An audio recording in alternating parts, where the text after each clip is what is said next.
aspire to a clean career, leaving no shame for descendants. Hello everyone. Welcome to Encountering Chinese Case Stories. Cases judged by Bao Gong. Today, I'm going to bring you a story called Biting Tongue.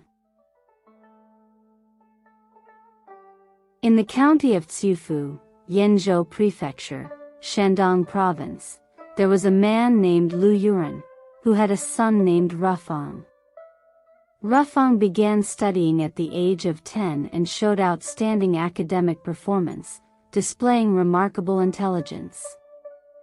At that time, the deputy magistrate, Chen Bungmo, heard of his talents and arranged for his son's teacher, who was also Lu Yuran's cousin, Fu Wenxue, to act as a matchmaker. Thus, Chen Bungmo's daughter, Yueying, was betrothed to Rufang.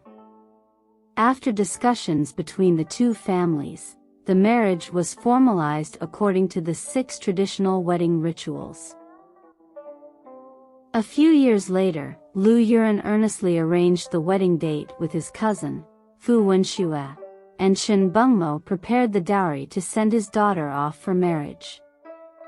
Chen Bungmo's daughter, Chen, was also exceptionally beautiful, attracting the admiration of all the guests attending the wedding. At the wedding, Rufang's friends came to celebrate with him, including Zhu Hongshi, the son of a minister of rites known for his debonair demeanor. After the couple got married, Chen was extremely filial to her parents-in-law and obedient to her husband. However, tragedy struck soon after the wedding. Both Lu Yuran and his wife passed away one after another, leaving Rufang devastated with grief. Rufang observed filial mourning for his parents for 3 years. After 3 years, he passed the imperial examination and gained admission to the prestigious Gong Academy.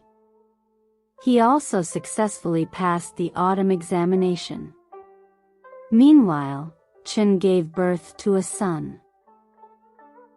While Chen managed the household and cared for their son, Rufang focused on his aspirations for success.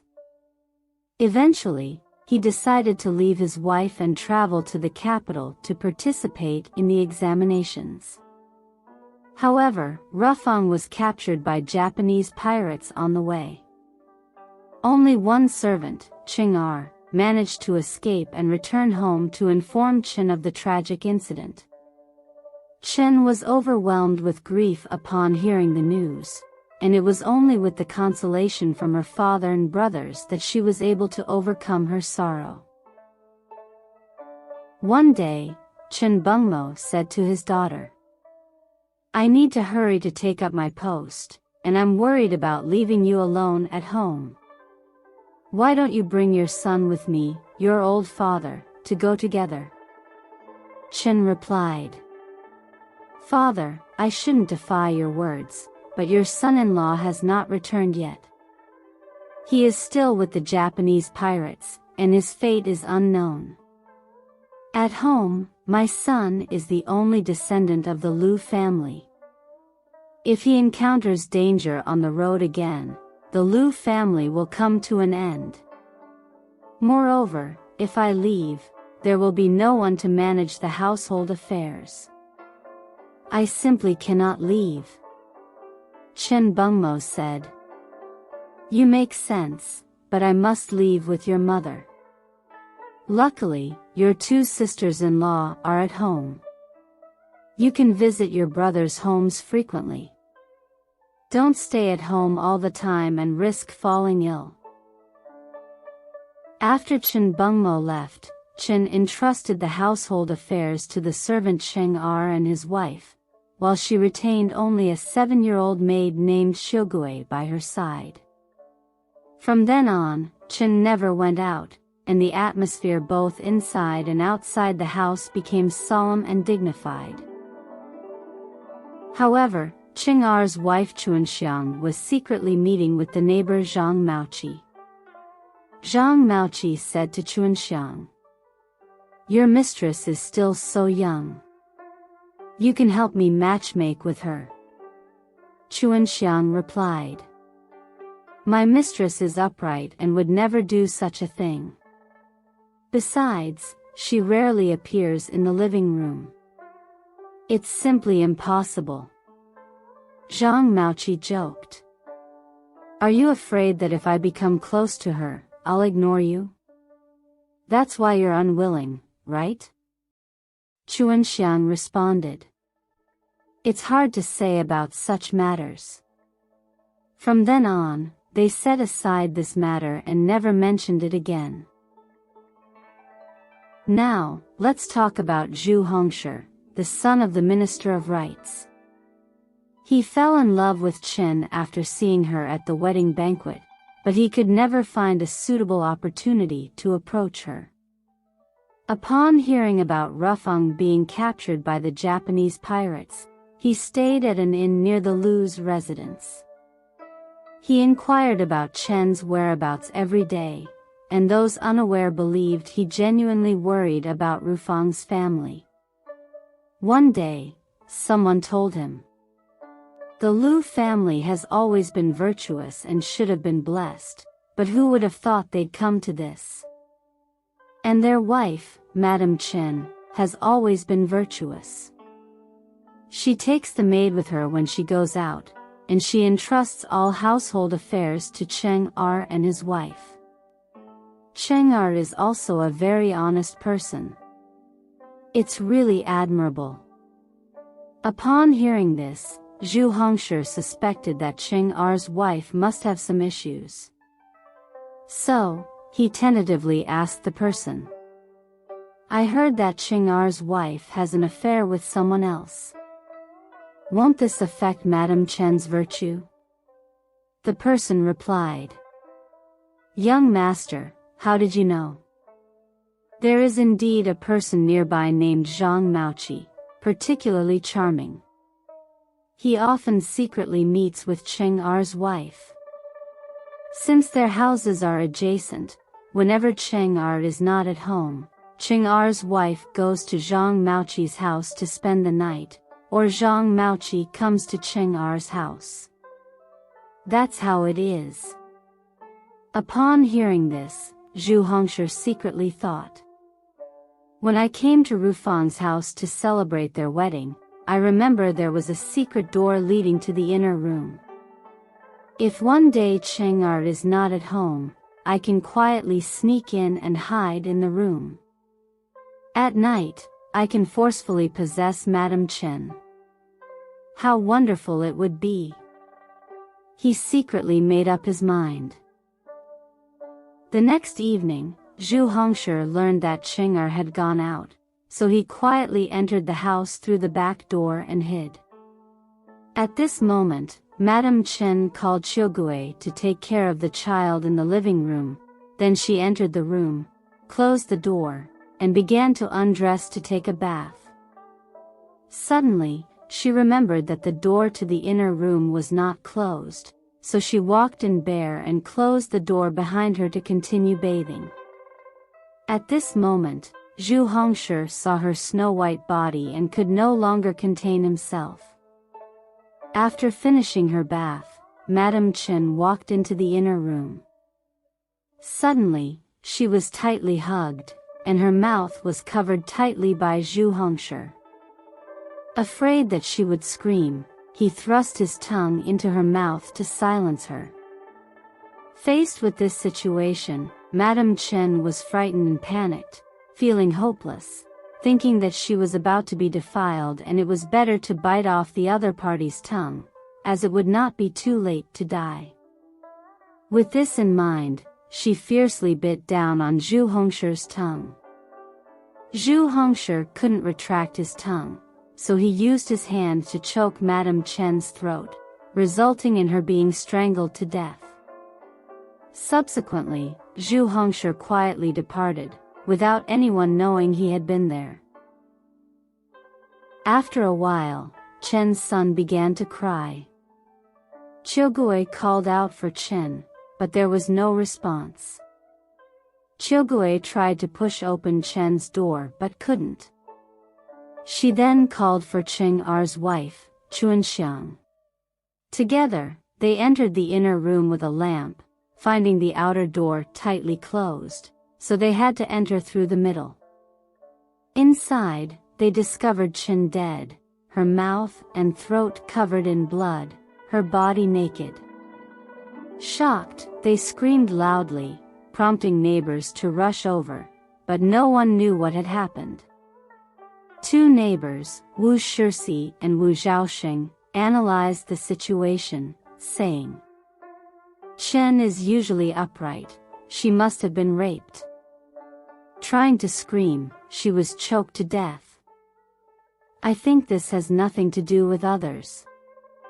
It must be because Chuanxiang and Zhang Maoqi are having an affair.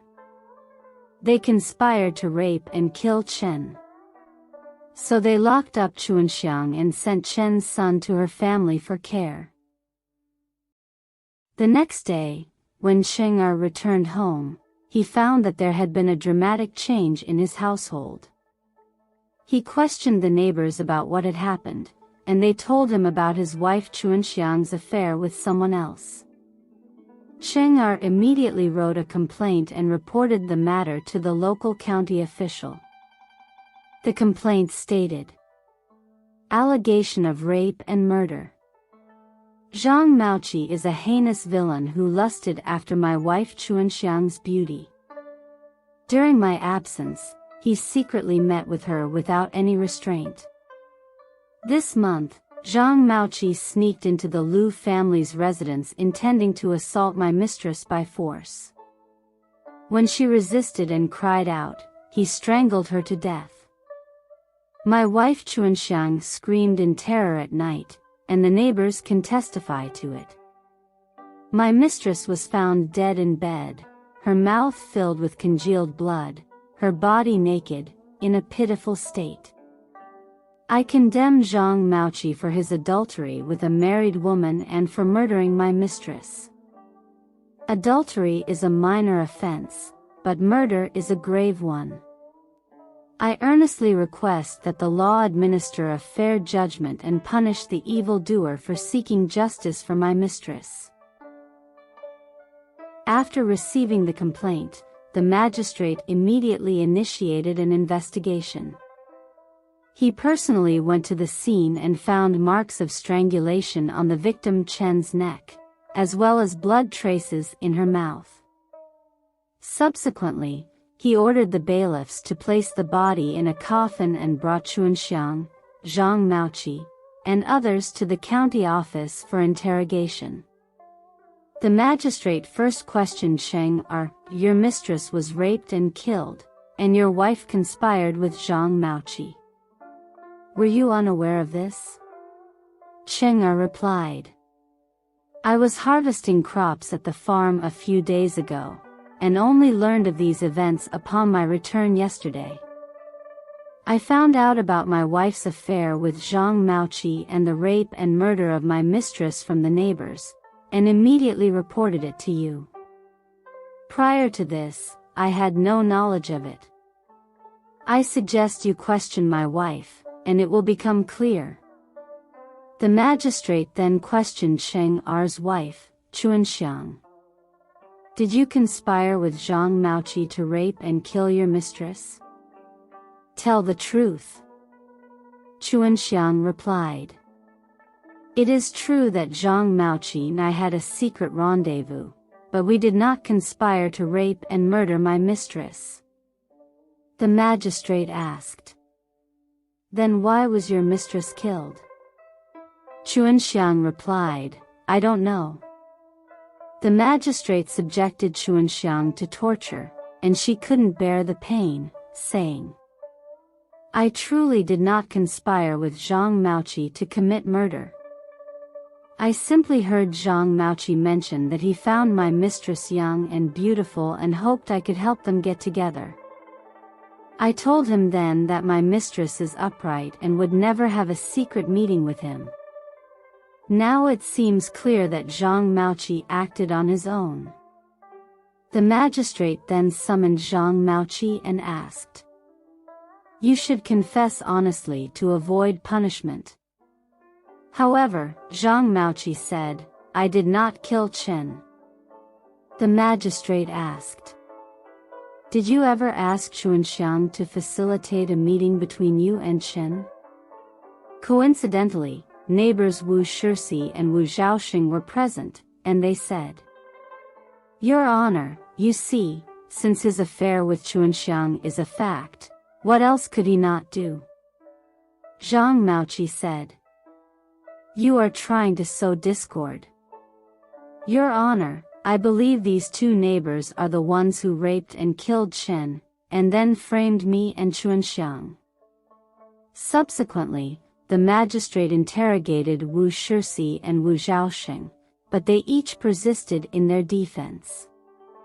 The magistrate then asked Chuanxiang, "If you were not involved in the conspiracy, where were you when your mistress died?"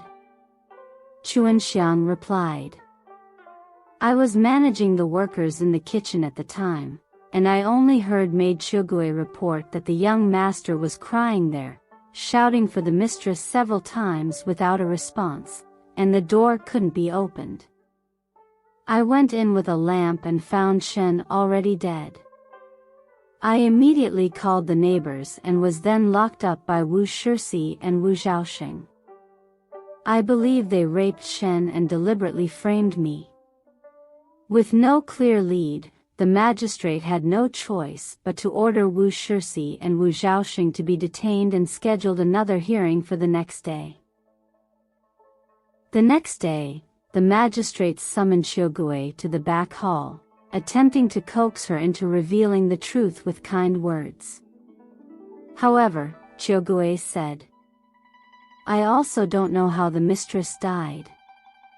That evening, the mistress asked me to fetch water and then look after the young master. She went into the inner room by herself and closed the door. Later, I heard footsteps and strange noises inside, but after a while, it became quiet. The young master started crying, and when I went to call the mistress, she didn't respond, and the door was closed. I called Sister Chuanxiang, and we found the mistress dead." The magistrate then asked, "Do Wu Shixi and Wu Zhaoxing often visit your house?" Chugui replied, "They have never been here." The magistrate then asked, "Does Zhang Maoqi often come?" Chugui said, "He comes often and jokes with Sister Chuanxiang." After a detailed inquiry with Chugui, the magistrate summoned all the suspects to the interrogation hall. He said, "Wu Shixi, Wu Zhaoxing, I have cleared your names. You have no connection to this case. Zhang Maoqi, I know you initially intended for Chuanxiang to engage in some illicit activities. Due to your relationship with her family, you were familiar with the layout of their house and knew that Madame Chen often bathed in the inner room. You must have hidden in the room, waiting for Madame Chen to enter, then forcibly covered her mouth to rape her. When Madame Chen resisted, you strangled her neck to prevent her from being heard, resulting in her death. Later, Chuanxiang discovered the situation was dire and began to call for help, but it was already too late. Your and Chuanxiang's crimes have been confirmed." Then, the magistrate ordered Cheng Er to bury Madame Chen's body and concluded the case, submitting it to the higher authorities. Subsequently, Cheng Er began to focus on taking care of Madame Chen's son. 3 years later, Bao Gong inspected Sifu County in Shandong, and Zhang Maoqi's father decided to file an appeal, requesting a fair judgment for his son, believing it was a gross miscarriage of justice. In his appeal letter, he wrote, "The common people have encountered unjust officials, and my son has suffered injustice. As an elderly father, I must seek justice for him. Cheng-Er is malicious. His mistress Madame Chen passed away, yet he pinned the blame on my son Zhang Maoqi, accusing him of murdering Madame Chen. As a result, Zhang Maoqi was tortured severely by the magistrate, forcing him to confess to the crime, causing him to suffer injustice. He is distressed because Cheng-Er has no evidence to prove Zhang Maoqi's guilt. He even falsely accused his own wife of involvement, claiming she was also guilty. Until now, there is still no concrete evidence of Madame Chen's death. Why then should my son Zhang Maoqi be convicted? Why was the situation not investigated in a timely manner? Cheng-Er clearly knows the truth but deliberately distorts the facts.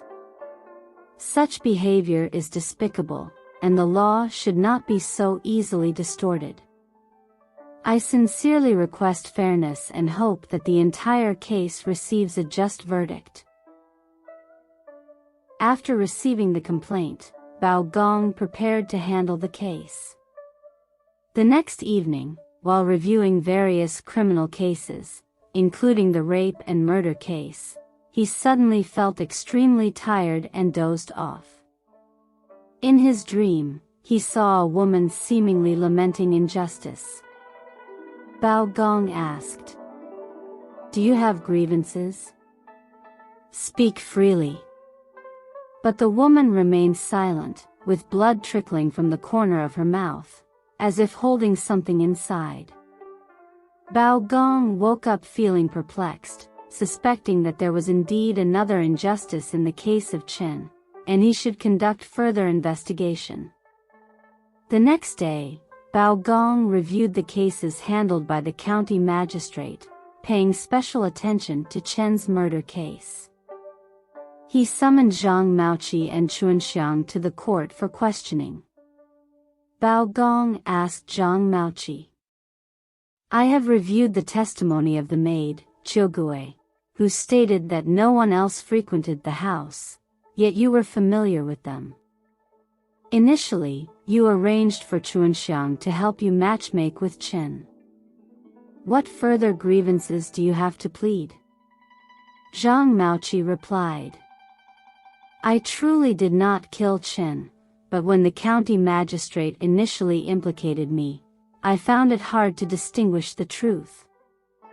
Thank heavens for sending you here, hoping you can help me seek justice." Gong continued to question Chuanxiang, who said, "I truly didn't know what happened that day, but with Mistress Chen murdered in the house, I also bear an inescapable responsibility." Gong ordered Chuanxiang to be taken out to wait and then questioned Zhang Maoqi alone. "Your confession stated that you knew Chen was bathing and hid in the room. Tell me, what items were in the room that day?" Zhang Maoqi replied, "I really didn't murder Chen." Gong sternly said, "You face capital punishment, why hide anything?" Feeling hopeless, Zhang Maoqi reported a few items out of thin air, saying, "There was a brocade quilt, a mosquito net, a trunk, all placed at the head of the bed." Gong then called Chuanxiang back in and asked her, "Tell me, what items were in Chen's room?" Chuanxiang, confused, replied, "Although the mistress's family is wealthy, she lived a simple life. Bed curtains, bedding, trunks were all upstairs. There were no other items in her room." Gong continued, "Does your mistress have any other relatives or friends?" Chuanxiang replied, "When my master Rufang was at home, there was a young gentleman named Zhu Hongshi who often visited him. But since Rufang was abducted by pirates, Zhu has never visited again. I only heard that he now often studies nearby with a young gentleman named Huang Guotsai."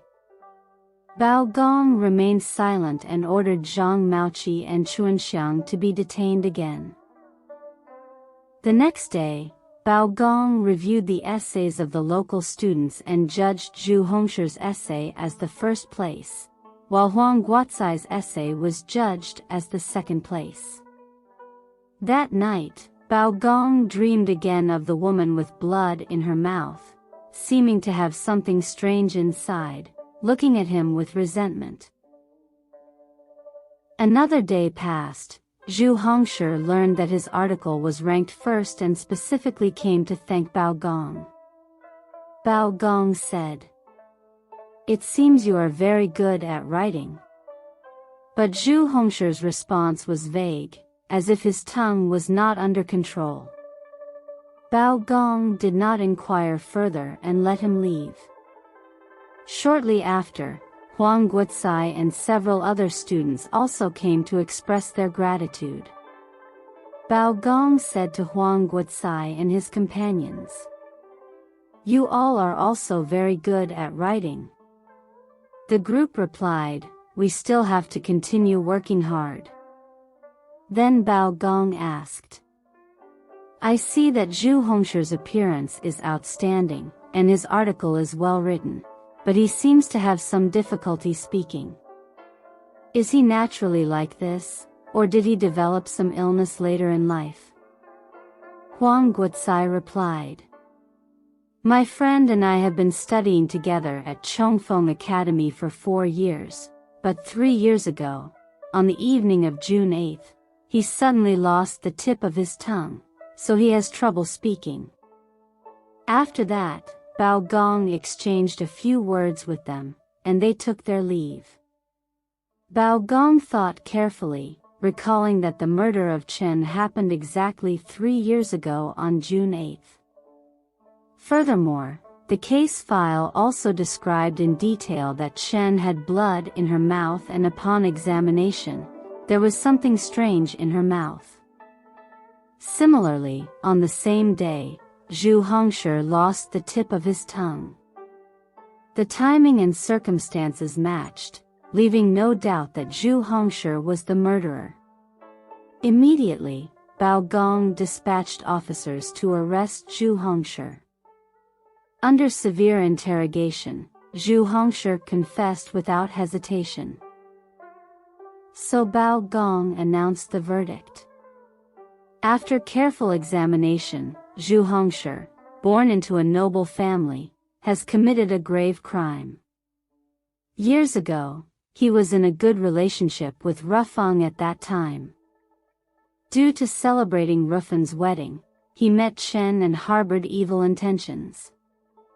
After Rufeng was abducted, on the evening of June 8, 3 years ago, Zhu Hongshi sneaked into Chen's bedroom, intending to rape her while she was bathing. However, fearing Chen's screams, he strangled her, causing her to suffocate to death. Chen revealed her grievances to me several times through dreams. Upon investigation, it was found that the day Zhu Hongshi lost the tip of his tongue coincided with the day Chen was murdered. Zhu Hongshi has also confessed. According to the law, he is sentenced to death by beheading. As for Zhang Maoqi and Chuanxiang, although they are not involved in the murder, they conspired privately, which ultimately led to the tragedy. They should also be sentenced to exile to serve as a warning to others. Alright. Today's case story, Biting Tongue, concludes here. If you enjoyed it, please like and subscribe. Feel free to leave your comments and share with others. See you again in the next issue.